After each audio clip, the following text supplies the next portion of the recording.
Risks associated with distributed peer-to-peer networks. Hello, my name is Elliot Quick, and this is my Master's in Information Assurance Thesis Defense presentation.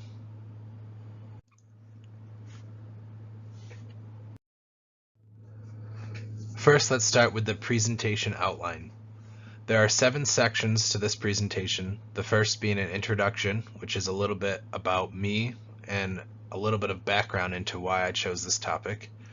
2, the purpose section, focuses entirely on the thesis questions, the thesis statement, the research questions, sub-questions, a little bit more of background to this topic.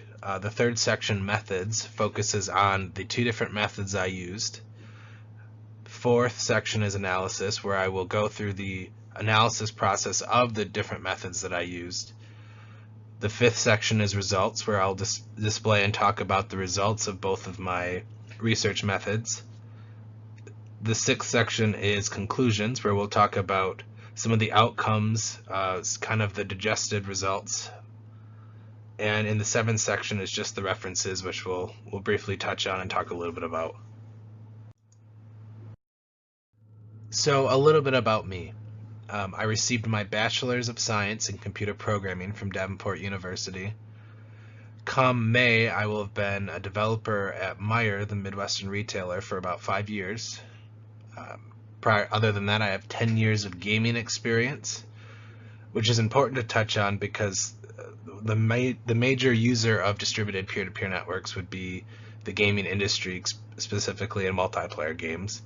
And I also have 3 years of Twitch streaming, which is actually the way that I was able to find and meet the streamers that I actually had distribute the survey that we'll touch on when we get over to the methods section.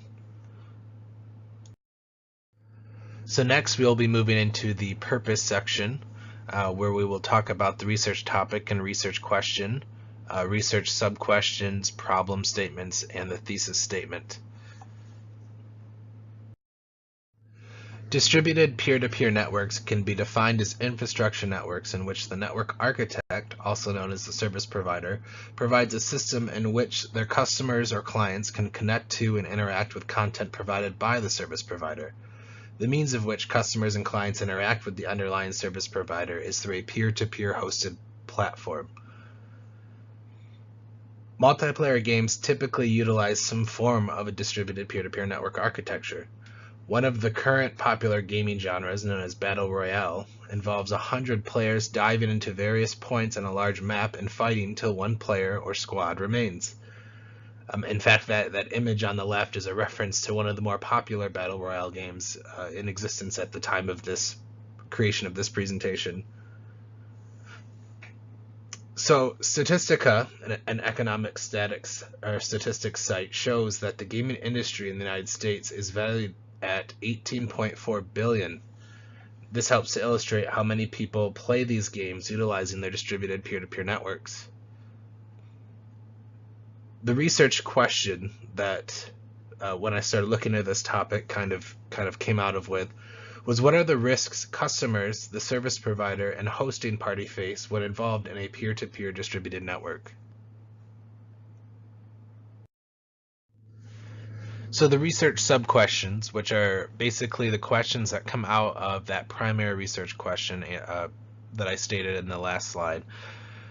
The first one is, do distributed hosts risk having their personal networks compromised?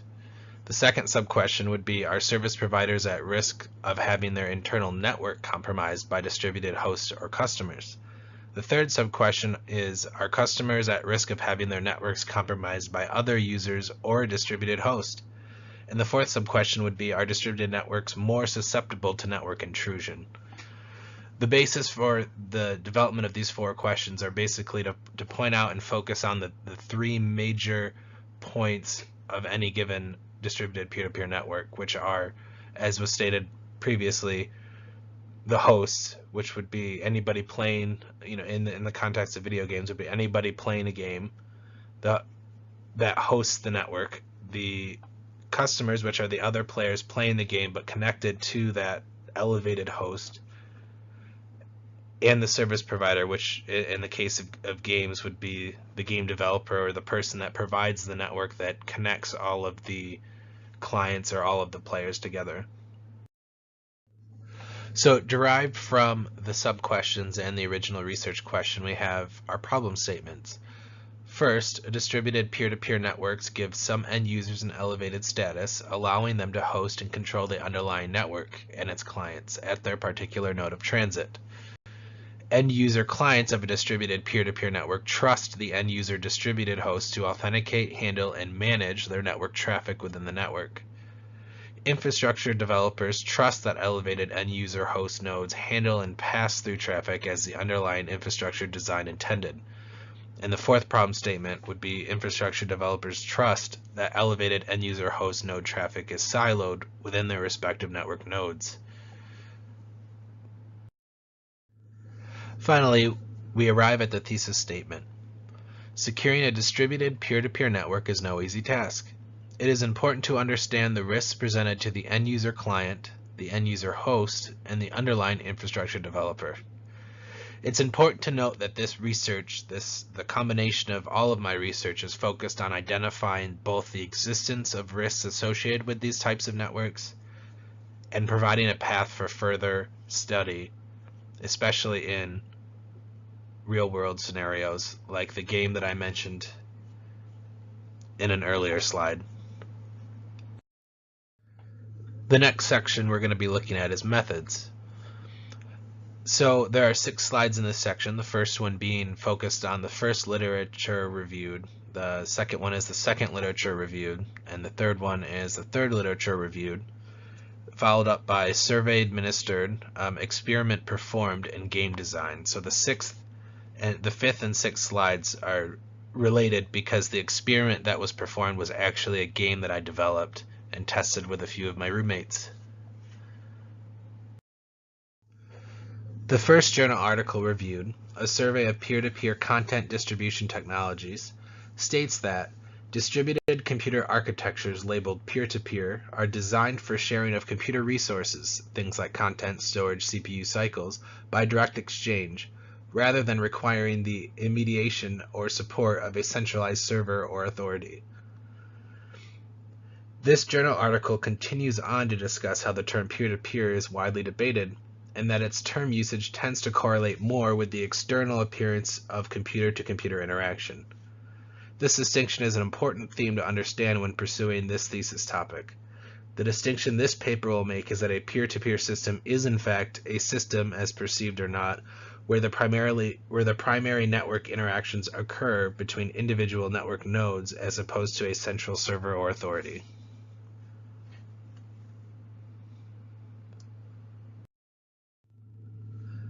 The second journal article, Secure Routing for Structured Peer-to-Peer Overlay Networks, uses the term overlay to describe the underlying infrastructure provider's distributed routing system. In that network, communication within the network is peer-to-peer or computer-to-computer, but the network creator, infrastructure provider, provided a mechanism in which peer-to-peer communication is filtered through. Current overlays are not secure. Even a small fraction of malicious nodes can prevent correct message delivery throughout the overlay. This article helps establish that peer-to-peer nodes that operate maliciously can and will pose security risks to other peer nodes within the network. Some potential remedies are also suggested, which are worth reviewing.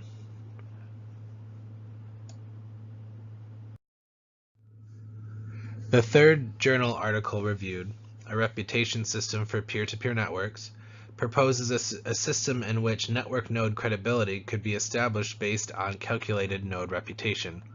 A quote from the source, "Having reliable reputation information about peers can form the basis of an incentive system and can guide peers in their decision making." This article focuses on a common type of peer-to-peer networks, utilized in protocols like BitTorrent, in which users download files from each other. While the focus of this paper is not on peer-to-peer networks in this sense, the fundamental idea of reviewing peer nodes based on a calculated reputation provides an interesting and potential solution to how distributed network providers can review internal network nodes through their own overlay or distributed network.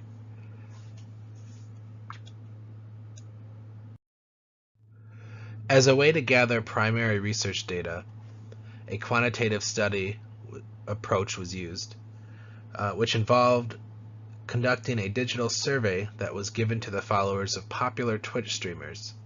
This approach helped gather data directly from participants that play and experience these distributed peer-to-peer networks on a regular basis. The 5-question survey targeted gathering user experience information in order to establish the risk awareness metric of the typical consumer. The anticipated age group targeted was 18 to 35. However, no specific demographics related to these metrics were to be tracked. The goal was to receive at least 100 responses and to gather it anonymously. The data was collected through a digital surveying site known as SurveyMonkey. And as the slide shows, we actually received 160 responses.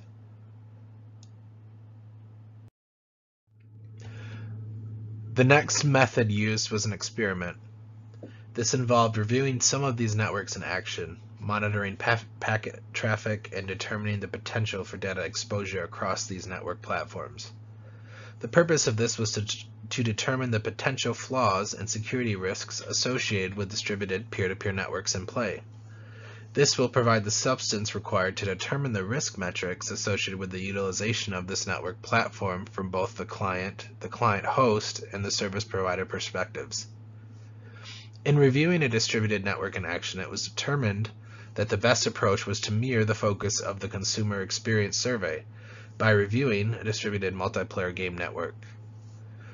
To avoid disrupting live multiplayer games, and as a way to grow personal understanding of how distributed peer-to-peer networks operate in a multiplayer game environment, the decision to create a simple web-based game utilizing sockets to maintain multiplayer connections was pursued.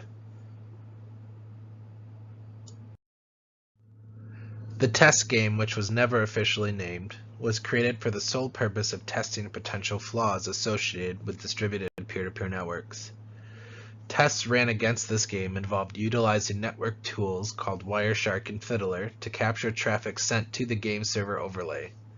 These tools were used on the web server, the client host, which was player 1, and one of the 2 remaining clients, players 2 and 3. The goal was to capture machine-specific information, network IP address, MAC address, and machine host name. Each test also involved attempting to manipulate the individual player scores by sending requests to the client host, which was player 1. It's important to note that there were also many other vulnerabilities and other tests run against this, utilizing web tools through Google Chrome.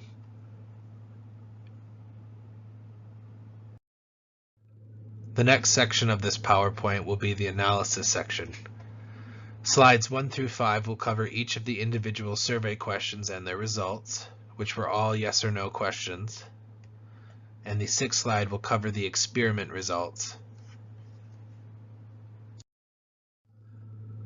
The first survey question, which is, prior to this survey, were you aware of how a distributed peer-to-peer network operates and applies in a multiplayer game environment? Had a 33 respondents say yes and 127 respondents say no. The distribution of that would be 21% yes and 79% no. The importance of this question was to help set a baseline for awareness to see how many respondents were aware of distributed peer-to-peer networks and their use in a multiplayer game environment.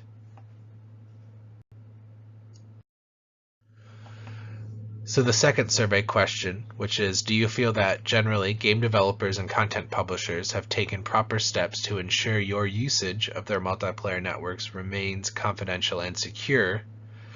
Ended up with 67 respondents saying yes and 93 respondents saying no. That distribution being 42% said yes and 58% said no. It was an interesting response to see that exactly 58% of the respondents did not trust that game developers and content publishers take their security and confidentiality seriously. The third survey question asked was, have you ever experienced another player manipulating aspects of a multiplayer game you were playing? Things like lag switch, invulnerability, anything that could give them an advantage over other players. 43 respondents said yes. 117 respondents said no, with that distribution being 27 yes and 73% saying no. And this was interesting because that previous question talked about if they believed that content publishers and game developers basically took their security seriously, with the majority of them saying no, they don't believe they do. And then when this contrast, only 27% have experienced something that, at least at the very least, shows that game developers and content publishers definitely leave holes and have issues in their games that can affect them individually as players. The fourth survey question was, have you ever experienced computer security concerns, things like viruses, account compromised, during or shortly after participating in a multiplayer game? 45 respondents said yes, and 115 respondents said no, with that distribution being 28% yes and 72% saying no. So it's a good difference in the results of this question versus the previous question, where we saw more people, at least more than 28%, saying that they had in fact experienced occurrences where other players were elevated to a point where they had things like lag switching or invulnerability, things that gave them an edge over other players. But at the same time, in this regard, only 28% have actually experienced security concerns, that things that would violate their confidentiality and their privacy.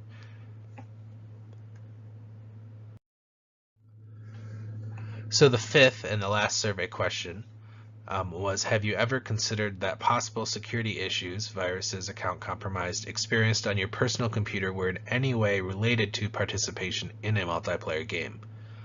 69 respondents said yes, and 91 respondents said no, with that distribution being a 43% yes and a 57% saying no.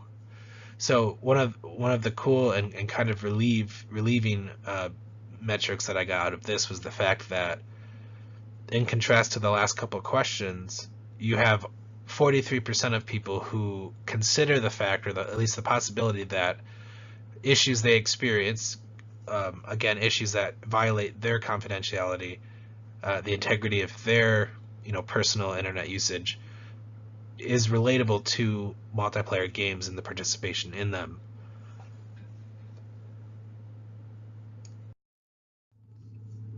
The test game developed relied on Microsoft's Signal-R library to provide the real-time communication network. This involved creating hubs on the server that the end-user JavaScript would call to communicate to the other end users, which would be the clients and client hosts. For the purposes of testing the game, two different approaches were used to handle player movement and player bullet movement. This was done to provide two different sources for recording game interactions. The players and the player movement was stored on the server, similar to how a traditional client-server communication path is executed. Players would enter the game and upon movement send messages to the server to update their location on all connected clients. Through manipulation, it was found that this network point was the most secure, while users could send commands to the server that mimicked other players' movements using Fiddler and Wireshark to determine a client ID that was spoofed. Prevention of this type of attack can be implemented on the server to validate the origin of a request. The second approach, utilized to handle player bullet movements, was implemented in a pure distributed fashion. Player bullet movement was not stored on the server. A request to fire bullet would result in a command passed through the server and to other clients requesting that they initiate the bullet movement based on the client hosts, which in this case was player 1 for the purposes of testing. It was then found that this method of communication was more susceptible to attack, as players were able to initiate bullet movement without going through the client-host bullet map initiation method. So basically what was found was that when using that traditional client-server approach, which was used with player movement and the storage of player movement, that was more secure as opposed to doing the fully distributed approach of bullet movements, where bullets and their movements on the screen was not tracked by the server. It was just passed off to the other clients. This also meant that if somebody were to join mid-game, which was prevented for the reasons of this, they would actually see bullets fired, bullets that were previously fired based on what's stored on the host player, which would be player one, was stored on their bullet map.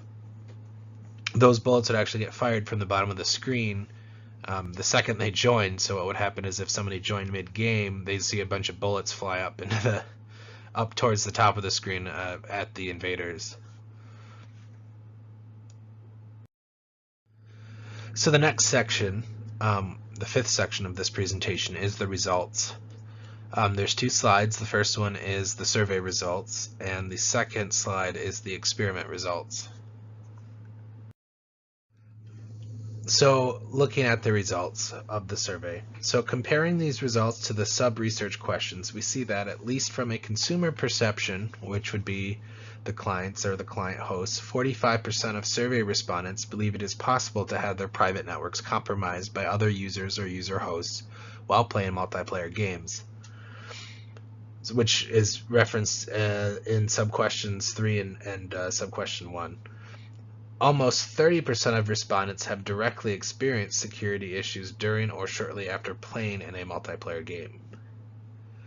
While it is difficult to answer sub-research question number 4, which was in asking if distributed networks are more susceptible to intrusion, it's worth noting that due to the almost 80% of respondents not being aware of what a distributed network was and what its role in a multiplayer game is, prior to taking the survey, the risk of that lack of understanding alone is worth reviewing.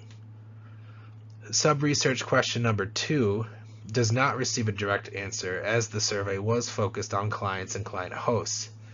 But the almost 60% of participants believing that game publishers do not take proper steps to secure their networks shows that from a consumer standpoint, the perception is that service providers, which would be game developers, are susceptible to intrusion. So next we'll look at the experiment results. So the experiment helped address all 4 sub-research questions. Question 1 was answered because clients were able to discover computer information related to the client host they interacted with when firing bullets. Question 2 was answered because connected hosts could initiate unauthorized player movement requests. This also exposes external-facing server information related to the service provider. However, that exposure exists in a client-server topology as well. Question 3 was answered as clients were able to derive other clients' client ID due to the maintaining of other players' bullet movement. Ultimately, the client host had direct access to all connected clients as the player state was mapped and stored on their machine. Other clients had to wait for bullet movement to register, which was initiated from any client firing a bullet, before obtaining the imitator's client ID. Question 4 was answered in the fact that player movement, which was server hosted, was less susceptible to manipulation than bullet movement, which was client hosted, especially if proper precautions are put in place at the service provider level. So the second to last section of this presentation is the conclusions section. There are 2 slides, the first one being risks discovered and the next one being further research. So there are 3 risks that were discovered. Through the survey results and experiment results, it was determined that distributed peer-to-peer networks do pose risks to the customers, the clients, the hosting party, which would be the client host, and the service provider, the network owner, or in this case of the survey and the experiment, the game developer. The research confirms and concludes that the 4 problem statements outlined before derive the risks associated with a distributed peer-to-peer network. The first of the 3 risks would be client hosts have control over the network node and all connecting network nodes. The second one being clients have no ability to control the host that the service provider connects them to. If that host is compromised, the client's data is at risk. and the third risk being that service providers are at risk due to the potentially manipulated data passed on to them from the malicious client hosts. So areas for further research. So further research is warranted on reviewing these networks in a production environment.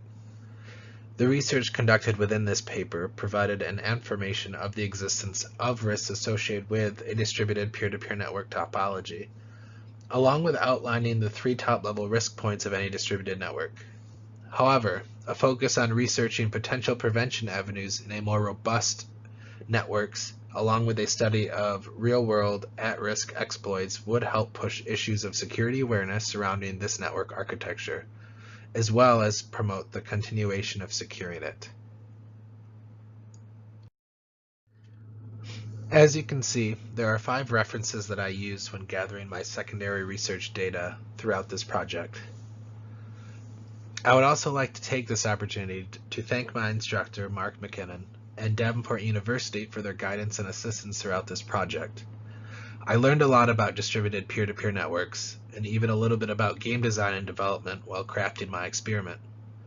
I look forward to seeing the gaming industry continue to grow and hope that my research helps fuel an extra initiative to review network security. At the very least, I know of 160 survey respondents who will review their next multiplayer game choices a bit more cautiously. Thank you.